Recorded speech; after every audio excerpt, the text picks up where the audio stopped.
Welcome to my channel. Welcome to my channel. Ooh. So, today I wanted to talk about a weird thought that I had in the morning. So basically I was thinking about how reality keeps becoming a little more intangible. I've been dabbling with law of attraction a little more seriously, with the law of assumption a little more seriously as well, and I've noticed that reality has become very tangible. The mind has become very malleable. I'm still at a space where I need to help myself to clear out any energies or any things that I believe might be like an issue for me. But what I've realized is that I'm actually doing really fucking well. So since I decided that I'm going to be a little more intentional with what it is that I do and who it is that I present to people, it's become a little more obvious to me that reality can really be changed and improved, and how do I explain it? Like, my desire to be my best self can be created by me. Okay, I put out a tweet this morning where I'm actually just packaging some marshmallows for a project that we have in June, I believe. So literally, the tweet that I put up this morning was that, okay, cool. Sorry, excuse the mess behind me as well, because there's a lot happening. This is like one of the most hectic times in the year, in a sense, for me. One of my teammates is not here. They're on maternity leave. But in a sense, I believe that the universe tends to like provide us with what we need when we need it. So I think I did kind of manifest being, in a sense, the only person in this office to be the only person in this office. Anyway, so the thing about the law of attraction and the law of assumption, I think it's a little bit easier for women because we're already really delusional. So it's easier for us to believe that something can happen for us than it is for men, because men are very reality orientated. They more, if it's not real, if I can't see it, if it's not tangible, then it's not going to help me. And I think that's where, as humans, that's where we forget that that's how we align with each other, the divine masculine and the divine feminine. I've talked about this before,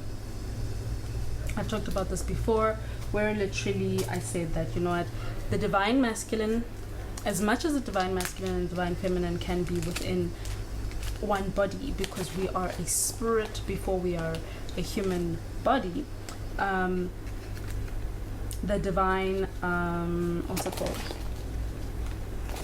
Within men, like a man who was born a man, majority of the time there will be a need to understand the divine masculine a little bit more.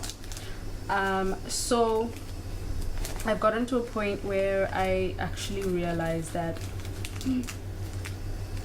that's literally what we need. You know how they talk about soulmates and twin flames and stuff like that? I think anybody can actually be. I think anybody, 2, 4, 6, 8. Anybody can be a soulmate. There are times when we recognize each other. Like, I recognize a lot of souls in my life. I can recognize you immediately as I meet you. I can recognize you when I have a sort of interaction with you, but I think that's just an intuitive sort of connection that I tend to have with the people that I have in my life or that I really like. Like, it's intuitive. Like, I know you are supposed to be in my life. I know you are supposed to be my friend or my partner. Family, of course, we don't choose it, but I know that at some point in the cosmos we chose to be together, right? So the law of attraction and the law of assumption is basically just changing your mind to believe that the things that you're wanting are already there. Now, I understand that some people won't believe in this because we're so hell-bent on retelling our trauma stories and our issues and our problems. We want people to hear us. We want people to see us. And if people don't see us, we feel left out or incomplete or unstable. And it makes sense because we are human beings that are here to have a human experience. So it is okay to feel like that, right? But there comes a point where you do your shadow work. I'll put a link below for my shadow work, my free shadow work prompt. But you do your shadow work and you need to go past whatever it is that has been holding you back. So if you had a hard childhood, you need to find a way to heal it. You need to find a way to talk about it, but to an extent. Now, when I say to an extent, it doesn't mean like, okay, like you need to stop at some point because you won't. No, and yes, but it's a thing of being able to understand that, cool, this happened to me, but it happened in the past, right? And me continuously perpetuating it or continuously saying that this is my reality and this is who I am because of this reality that happened years ago, it makes it more real, it makes it more stronger, it makes it more powerful, because you keep giving it power. It's the same way with how they say that you need to forgive people who have wronged you. It's the fucking truth. Because so literally, I'm not a psychologist, I'm not a psychiatrist, I don't know anything about those kinds of things professionally, but I do have a little bit of an understanding when it comes to it spiritually. Hence the reason why I say do some shadow work, hence the reason why I say really just figure out where you are in terms of your traumas, in terms of your triggers, and what you still need to work on. And this is not a kind of thing that you need to look at on a daily basis because that just triggers you even more. This is the kind of thing that you need to do maybe once a month to check in with yourself, or when something triggers you. I think I said this in one of my TikTok videos where literally things that trigger us, they still trigger us, not because somebody has crossed a boundary, no, because somebody was able to pass a wall that you created that you believe was a boundary. And it might have been a boundary for a while. And then you elevated, and the people in your life that came into your life or are in your life also elevated, because energy attracts like energy. And because of that, when you elevated, literally what happened was you only saw the next level and they only saw the next level. So the next level of your trauma is to get triggered again. The next level of your trauma is either to fully heal from it because you're at the next level, or to get triggered again, but like at a different level, if that makes sense. So technically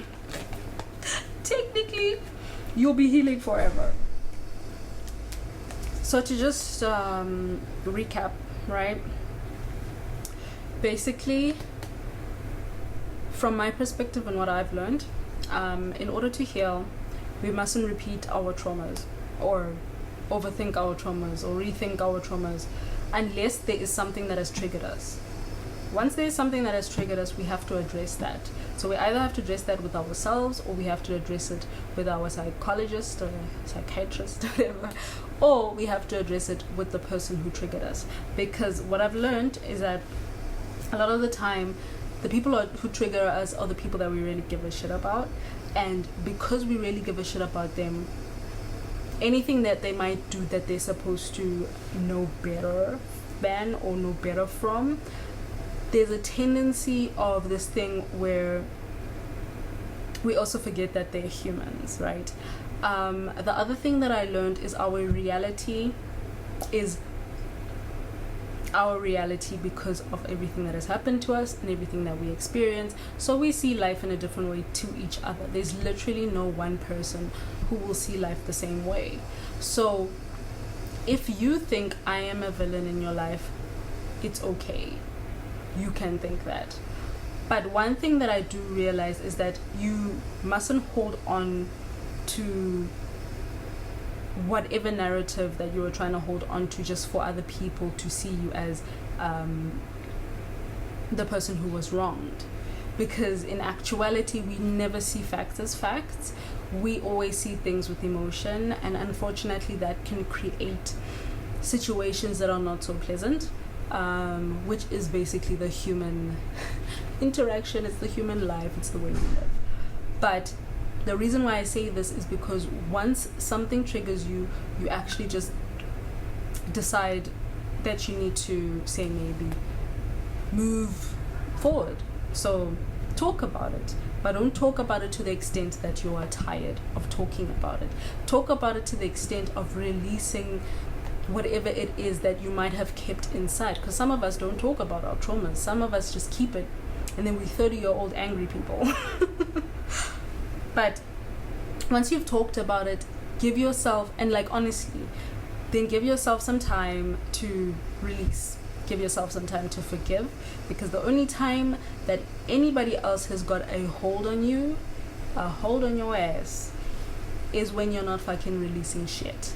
Literally, when you're holding on to that, they literally, you are giving them power. And when I say power, I mean energy. If you hate me, you are giving me more energy. You're giving me strength. When you hate on me, you give me strength. You are literally sending energy to me. That energy might be bad, yes, but if you're like me and you protect your aura, you protect your home, you protect everything that has to do with you, then that energy either comes back to you tenfold, or it comes into me or to me in a higher vibrational energy, you see. So you are making me better than I already am. So that's kind of fucked up. Anyway, I don't even know what this video was about. I got distracted so much, I don't even... But yeah, that's basically the trauma part that we need to explain. And we need to be okay with people thinking that we are villains. We don't even need to explain anything to them, because we know our reality, and our reality might even be incorrect. And then we need to understand that once we've gone past that little hurdle for this frequency or this level that we're at currently in our lives, then we are able to move forward with, say, the next level. Or we can enjoy this level until the next level decides to show itself. For me to say that law of attraction has really, really, really become a big thing for me is literally, it's literally that. I believe in everything that I believe in, to the extent that I might be delusional, yes. And if I don't get what it is that I've been trying to manifest, especially if it's a specific thing which I'm supposed to really be doing, because I am mostly left-facing arrows in my human design chart. So my left-facing arrows usually means detail. So whenever I need something, lists, details, all of that will be so good for me. But the thing is, because I get so attached to so many things, like heart on sleeve type shit, I tend to cry. I cry rewatching fucking To All the Boys I Loved. Like, That's me. Okay, so but I think the beauty of it all is that you actually start to see all the beautiful little things that you can create for yourself. Once you notice that you can create all of these things, once you notice that you can be happy just by believing it, you can be rich just by believing it, you can be popular, you know, you can be loved just by believing it. But the difference is that our ancestors and source, God, whatever you want to call it, always have a plan, right? And I'm not saying that we don't have free will. What I'm saying is that the plan is what we usually swerve towards. So if you are unhappy, most likely you are not going with the plan that has already been written by you. So majority of the time we do kind of need to sit back and be like, okay, cool, this is what I thought I wanted. Like, for example, this is the car I want. I can't afford it right now, but I believe I will have it. And because I believe I will have it at some point. It's the same with all the businesses that I had. I have created so many businesses because of all the things that I really love to do. However, things don't work out all the time, and those things that don't work out are the things that are telling you to pivot. They are telling you to pivot, and once you pivot, you will see there's an open door on the fucking alley. that sounds so ratchet, but there's an open door right where you weren't looking. And once you realize there's an open door right there, like the door is ajar, it's literally waiting for you to just open it and be like, oh shit, this was right here the whole time, you know? So as much as manifesting can make you disappointed, the good thing about it is that it will always align you with higher vibrational energy that makes you or allows you to feel good in so many aspects. It allows you and lets you feel good in so many ways. Like literally just saying you feel good in the morning is reminding you that there are parts of your life, there are parts of you that are really good, even if you're going through something fucked up, you know? Like literally whatever it is that I'm going through, I know that I'm still healthy. I know that I still have a job. I know that I am able to be a good mother to my son and a good partner or a good friend. I know that I still have those aspects that are still available to me. So for me to think that my life is over because this one thing that I was trying to manifest didn't work out, but in actuality, when you look at it again, you realize, oh shit, it didn't have absolutely every little thing that I want for myself. So why would the universe settle? Why am I settling if the universe won't settle? How does that make any sense? I hope this video made sense because I've been trying to like piece it together to make sense. But I mean, you can watch some of my TikTok videos. They're all aligned to something like this. Twitter especially. Instagram, I'm not really on it. I don't like the aesthetic of Twitter. It feels so fake. These days, I'm not that person. I tried. I suffered at trying to be perfect for Instagram. I'm literally everywhere else where my really weird personality is loved. So yeah, I hope this makes sense, and I really hope you guys enjoy your moon day.